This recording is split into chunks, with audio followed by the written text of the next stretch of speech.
Министерството за образование и наука ја чека целосната документација од општина Куманово за да започне изградбата на гимназијата Сами Фрашери, информираше при неодамнешната средба во Куманово министерот Јетон Шакири. Тој потсети дека владата веќе обезбеди средства, но доколку се потребни согласно документацијата ќе се дообезбедат за да се реши деценискиот проблем на учениците кои следат настава во несоодветен објект, поранешната административна зграда на ЗИК Куманово. Тоа што го ветевме како влада, знаете дека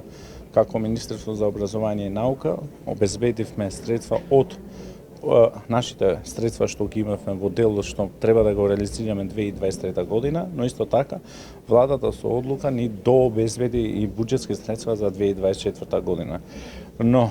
сме во напредна фаза на комуникација со општина Куманово, значи во делот на подготовка на документацијата што треба да се подготви,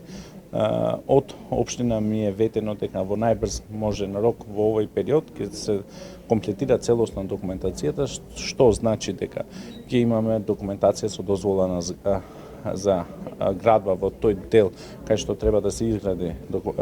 истиот проект, па после тоа ќе го разгледаме проектот што е доставен, за да го видиме вредноста на тој проект и дали има потреба за дообезбедување на буџетски средства. Па очекуваме и за овој проект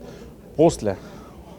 документите кои ќе треба да се комплетират од страна на општина Куманово, ние како министерство сме подготвени и со буџетски средства, ќе дообезбедиме ако има потреба за плюс буџетски средства за да ги организираме постапките во 2023 година. Се надевам, се работи за време, месец дена ми е кажано од општина Куманово. Во моментот кога општина Куманово ќе ви извести мене и вас сите, ќе бидеме радосни, ќе ги почнеме постапката која е долгогодишна и мислам дека